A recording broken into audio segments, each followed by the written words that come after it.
I also know you personally from a couple of years ago. You talked to me. You were with Greenpeace, I think. Yeah, at that time. And yeah, so tell me a little bit about your history and how you got to be in the Occupy crowd here. About 45 days ago, over 2,000 protesters blockaded the Brooklyn Bridge, and I was inspired to. I've been talking about it with activist friends in Ottawa. We need to bring this movement here to Ottawa, and I was kind of tired of waiting for someone to kind of to get on top of that, and I just decided Saturday morning, you know, I'm gonna, after seeing that news about the Brooklyn Bridge, it's time to set up Occupy Ottawa. And 4 days later, 168 people came out to an organizing committee meeting. As an activist, I've organized protests that I can't even get that many people out to. 168. I got 168 people out to an organizing committee meeting, and it was organic at that point. I've never worked so hard and so little, you know what I mean? Like, in terms of from an organizing point of view, it organized itself. There's so much support, there's so much solidarity, there's so much integrity to this movement, you know, and I think that it's the fact that this lasted for 38 days in Ottawa, that, you know, it's going to continue on regardless of the physical manifestation in this park. It's so beautiful. We've politicized so many people that have never been political, you know, have never been kind of agents of social change, never saw themselves as it. And I think that's the biggest thing we've gotten out of this movement is creating so many activists. The city needs it. But, revolutionizing the minds of the people and expanding their consciousness. Absolutely, man. You know, but what brought me to this, like, first and foremost, I'm an activist fighting climate change, and I realized that our government is in bed with the largest, most myopic corporations on the face of the planet, and they're not here to represent us. They're here to represent the interests of big business, and we're going to continue, you know, to fight for justice, to fight for another world that we know is possible. And they can evict us from this park, they can evict us from the next park, they can, you know, try and impose, you know, some horrendous bail conditions on us that are completely undemocratic, and, you know, but they won't silence us. They can't criminalize our dissent anymore. And I think that's what, you know, that's what engaging in nonviolent civil disobedience is all about. It's about saying, you know, we have exhausted the usual means. You know, we've used the electoral system as flawed as it is, and it doesn't work. We've used citizens lobbying groups, and they haven't brought any change.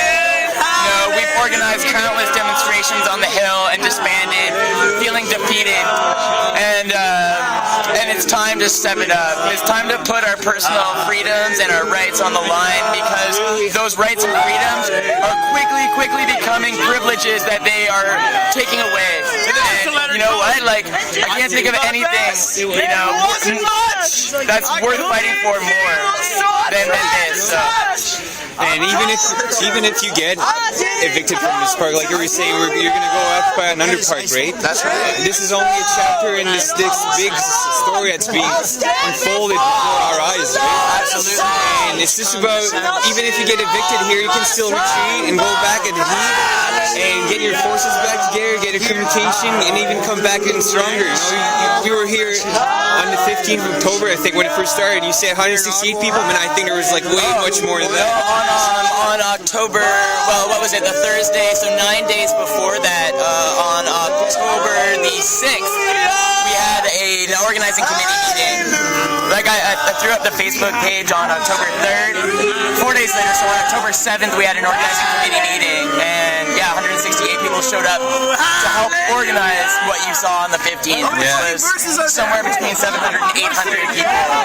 Amazing. You know, and for a city like Ottawa, you know, I like to joke about it, but I think like really in my heart it's true. Like we're in the thick of a neo-fascist conservative forest here, and the fact that this came together is huge. You know, a lot of people are, you know, feeling tired and burnt out or wondering what could we have done differently. We got to stop, pat ourselves on the back. Maybe a couple of days before the next occupation starts in a different park. That'll give us time to really kind of lament on just how beautiful what we built for the last 38 days here was, and may it just be an impetus for more action. You know, a catalyst for more action, and hopefully it sets a precedent for engaging in nonviolent, dignified acts of civil disobedience. Because that's what we need. We need people to step it up and realize that they're not free. And I don't know. To me, that's what this epitomized. Over the last 38 days, I finally got a taste of freedom. You know, freedom from corporate greed, freedom from feeling that urge to consume when I'm stressed out. You know,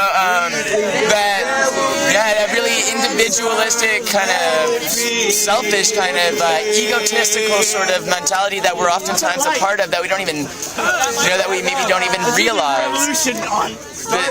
This has given us an opportunity to actually experiment with the alternatives to the society, you know, that we see problems with. This has been an opportunity to really experiment. It's a social experiment, and it's been fucking beautiful. All right. So last question, let's say as a conclusion, let's say, what message could you give to those people out there who don't know anything about Ottawa? And what would be information from hearsay or media? They really don't. From the same media you were saying, or the same greed that controls all the different parts of society that gets to with trolley things behind them.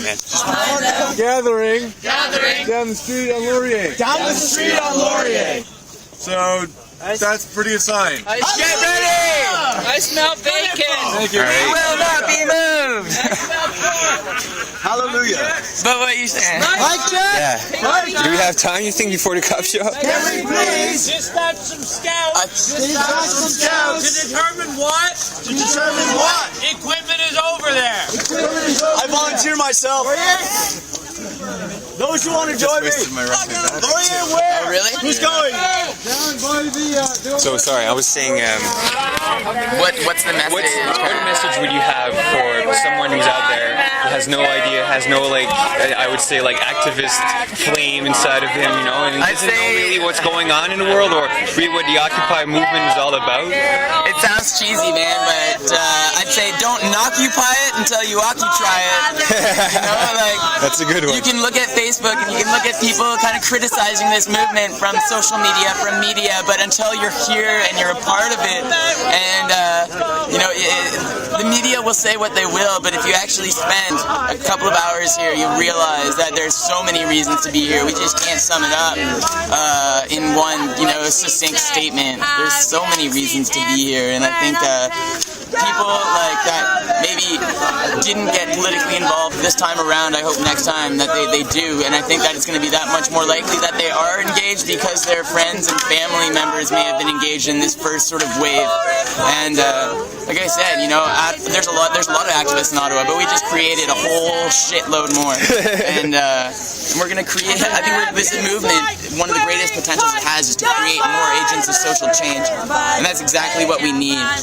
You know, we need to stay, you know, stand united and not let them fearmonger us anymore. You know, like, I'm just trying to like tell people what more do we have to lose, you know, and kind of just how many more times will we roll over and just kind of take it? I think that people are fed up, they've had enough, and they're not going to take it anymore. And I think that for people in the future who are kind of thinking about joining this movement, just do it. You're going to learn so much, you're going to grow so much, you're going to learn so many things about people's individual struggles, groups' collective struggles, then you're going to be that much more inspired and empowered to be the change that you want to see in the world. Totally, man. Thanks a lot. Thanks a lot, man. No problems, man. My pleasure. I'm so glad. Come